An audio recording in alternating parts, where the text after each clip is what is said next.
Trapped at home. If you've ever cared for a toddler, you know the feeling. Just the thought of gathering up all the things your child needs and trying to get out the door is an overwhelming ordeal. But for Henry's family, the feeling of being stuck was all too real. You see, Henry has autism, and one of his greatest struggles was an inability to change activities. Like most toddlers, he would get upset if you interrupted his play or asked him to leave his toys. But unlike most children, the challenge was so severe and so pervasive, it was debilitating. Every transition was a battle, resulting in him pushing people away, crying, dropping to the floor, and just becoming so distraught that he couldn't do it. Every time he was asked to do something as simple as move from his bedroom to the kitchen for breakfast, get out the door and into school, shift from circle time to art, from free play to recess, or simply go potty.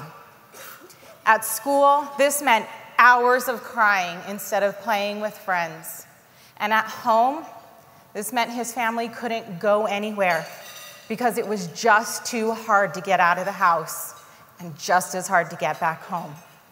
They were truly trapped. In this first video, you're going to see what just 2 of these transitions looked like in the classroom.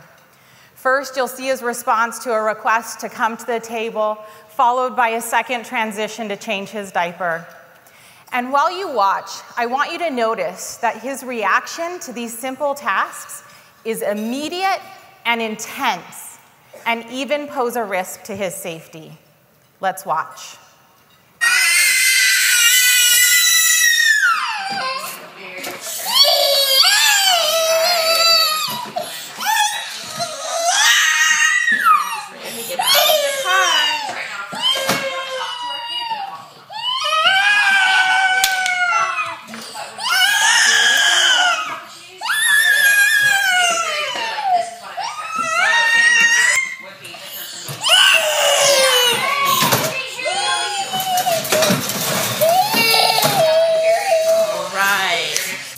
Do your diaper and you can get muffin, or you can tell me no thanks. No thanks. This next one is Michelle.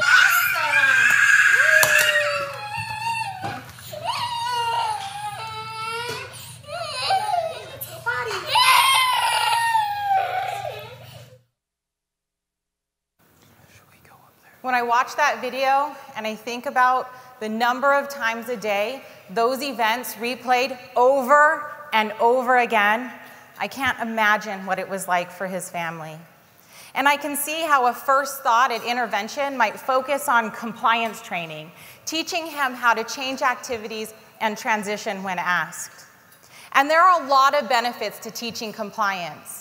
But what it does is continue to assume that a person with autism will always be reliant on the care of others, that the most we can hope for is that they will simply follow along. And the possibilities are so much greater than that. The hope is for a child with autism to learn and grow, to take initiative, to advocate for himself, to live as independently as possible. So we knew it wasn't enough to simply teach Henry how to change activities when asked. We knew that he would benefit the most from learning how to make a choice about whether or not to transition, to communicate that choice effectively and appropriately with others, and to be motivated to transition more often than not. In this next video, you will see clinicians teaching Henry how to appropriately refuse to change activities. The clinicians wear a bracelet with 3 no thank you cards attached. When he exchanges a card, he can continue his current activity for a brief period of time. And if he refuses to transition 3 times, all the cards are gone, and he's required to shift to the next activity or location. In the first clip, he's just learning how to use the cards, and he needs a little bit of help. But you'll see him gain independence and confidence with the system. And if you listen very carefully near the end, you can hear him say no thanks when he uses the card to communicate. Let's take a look. All right, it's time to go back to snack, and you can get your crayons and goldfish, or you can tell me no thanks.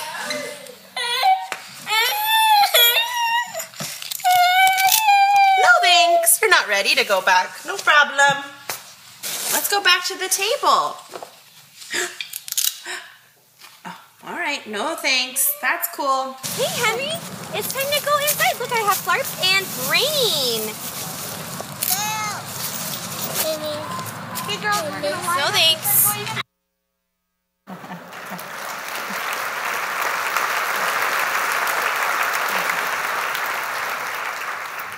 So you probably noticed that he refused every transition in that video. If our goal had been compliance, we would have guided him through each of those changes in activity immediately when they happened. Instead, every transition was presented as a choice to change activities on one hand and appropriately refuse on the other. Making that choice is the first step towards teaching Henry how to advocate for himself. He's learning that he has options, and while there's clear motivation for him to transition, because he gets his favorite things when he does, he can always say no. But it's also important for children to be able to tolerate change and shift activities for learning to happen. And the really cool part about that intervention is that he always made that transition when he ran out of cards. As a result, he learned that changing activities was okay and sometimes could lead to a lot of fun. In this last video, you're going to see what transitions look like now. You'll see him jump up and run to the bathroom when he's told it's time to go potty, followed by a transition to the table where he says open to get through the door and proudly shows us the lion that he's earned. Let's watch. All right, Henry, it's time to go potty.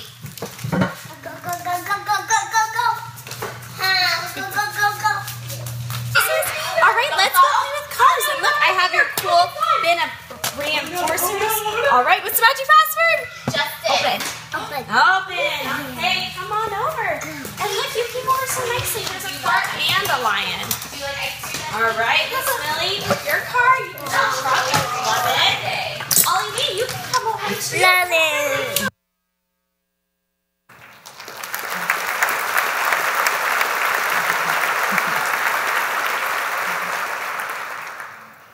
Perhaps the greatest revolution in the history of autism treatment was the recognition that treatment is possible. It shaped our understanding of autism today and shifted the landscape from one of despair and a lifetime of institutionalization to one of tremendous hope. For Henry, the revolution was learning to make a choice and communicate it effectively.